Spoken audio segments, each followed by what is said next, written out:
स्थानिक स्वराज्य संस्थेच्या निवडणुकीच्या पार्श्वभूमीवर राष्ट्रवादी अजित पवार गटाचे कृषी मंत्री दत्ता भरणे हे सोलापुरात आले असता त्यांनी निवडणुकीसाठी उभे राहिलेल्या उमेदवारांना मोलाचा सल्ला देत प्रत्येक घरात जाऊन आपला प्रचार करावा आणि ही निवडणूक सोलापूरच्या विकासासाठी खूप महत्त्वाची आहे असे म्हणत महानगरपालिकेवर यावेळेस राष्ट्रवादीचा झेंडा फडकेल असाही विश्वास त्यांनी दाखवला.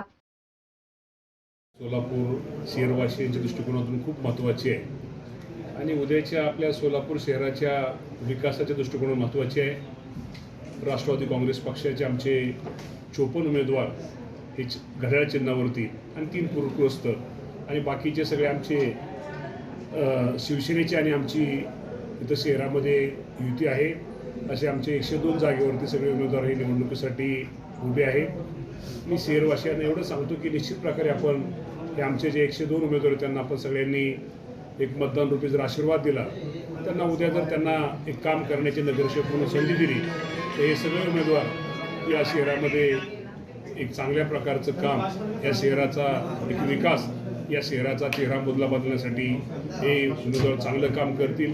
हे दिलेले उमेदवार हे निश्चित प्रकारे एक चांगले आहेत आणि त्यामुळं उद्याच्या या सोलापूर शहराच्या विकासासाठी माझ्या सोलापूर शहरातील नागरिकांनी आमच्या या आघाडीला, आमच्या या युतीला, आमची जी युती आहे राष्ट्रवादी पक्ष आणि शिवसेनेच्या युतीला आपण सर्वांनी त्यांनी मतदान करावं ही आपल्या सर्वांच्या माध्यमातून मी माझ्या सोलापूर शहरवासियांना मी आवाहन करतो. आणि आपल्या सर्वांना माहिती आहे की आमच्या पक्षाचा जो विचार आहे फुले शाहू आंबेडकर विचारधाराला घेऊन चालणारा आमचा पक्ष आहे. तो पक्षाचा विचारधारा आम्ही निश्चित प्रकारे त्याप्रमाणे आम्ही काम भविष्यामध्ये करू. सर्व धर्म समभाव या ह्याच्याप्रमाणे आम्ही सर्वांना बरोबर घेऊन कुठल्याही धर्माला कमी लेखणार नाही आणि त्यामुळं सर्वांना बरोबर घेऊन या शहरासाठी एक चांगलं काम करण्याचा प्रयत्न राष्ट्रवादी पक्ष निश्चित प्रकारे करेल हा विश्वास मी आपल्या माध्यमातून माझ्या शहरवासियांना देतो. आणि माझ्या शहरवासियांना सांगतो की आपण सर्वांनी या निवडणुकीमध्ये आपण आमचं जे चिन्ह आहे, आमचं घड्याळ पुरस्कृत उमेदवारांचं ते प्रत्येकाचं वेगळं आणि त्याप्रमाणे आणि आमच्या शिवसेनेचे उमेदवार या सर्वांना प्रचंड मताने निवडून द्यावं ही विनंती करतो. सोलापूरचे आपण पालकमंत्री होता त्या काळामधला सर्व भूभाग आपल्याला माहिती आहे, परिस्थिती माहिती आहे, राजकीय, सामाजिक, आर्थिक, सांस्कृतिक.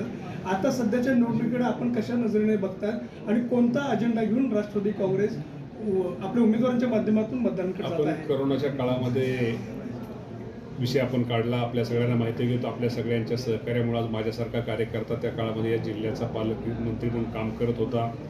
विशेषतः सोलापूर शहरामध्ये मी आता माझं स्वतःचं काही जास्त सांगणार नाही, परंतु शहरातल्या नागरिकांना माहिती आहे, गरीब माणसाला माहिती आहे की करोनाच्या काळामध्ये निश्चित प्रकारे अजितदादा पवार साहेबांच्या मार्गदर्शनाखाली माझ्यासारख्या कार्यकर्त्यांनी या शहरामध्ये करोनाच्या काळामध्ये एक चांगलं काम करण्याचा प्रयत्न हा प्रामाणिकपणे केलेला आहे. आणि मला माहिती आहे की माझे शहरवासी हे काम माझे विसरलेले नसावेत, ते विसरणार पण नाही आहेत. पण निश्चित प्रकारे बाकीच्या इतर गोष्टीसुद्धा मी आज ते बघतो सांगत नाही.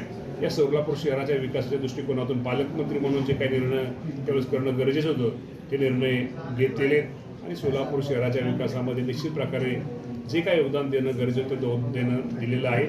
भविष्यकाळामध्ये त्याचा निश्चित प्रकारे माझे सोलापूरकर विचार करतील. अजितदादांच्या सभा वगैरे झाली ती शिंदे सेनेची आणि अजितदादा पवार गटांची पहिली युती ही सोलापुरात झाली, राज्यातील पहिली युती. आणि ते करत असताना आता सध्याचं अण्णा बनसोडे म्हणायचे 75 पार करू आणि आता आपण 50-51च्या सीटपर्यंत जातो. हा विषय तिथल्या स्थानिक पातळीवरच असतो. इथं आमच्या राष्ट्रवादी काँग्रेस पक्षाचे स्थानिक नेते, स्थानिक पदाधिकारी, शिवसेनेचे स्थानिक नेते, स्थानिक पदाधिकारी या सर्वांनी एकत्र मिळून हा निर्णय घेतलेला आहे.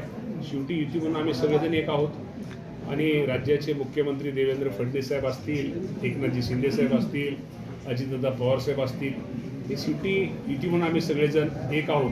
शेवटी स्थानिक पातळीवरती राजकारण हे प्रत्येक ठिकाणी प्रत्येक पक्षाचे धोरणं प्रत्येक ठिकाणी तिथल्या स्थानिक परिस्थितीवर काही गोष्टी अवलंबून असतात.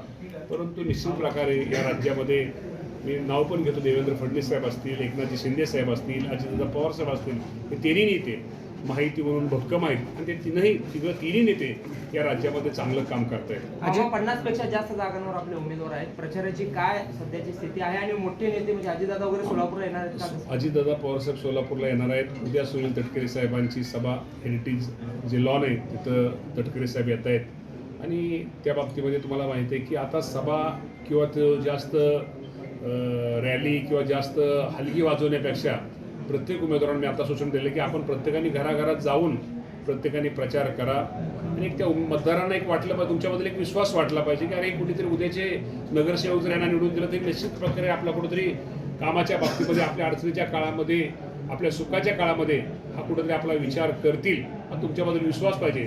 आणि सभेला सुद्धा जास्त गर्दी करण्या सभा फक्त त्या ज्या उमेदवाराच्या भागात तिथल्याच उमेदवारांनी करावं, बाकीच्यांनी आपापल्या प्रभागामध्येच थांबावं आणि घरोघरी जाऊन प्रचार करावा.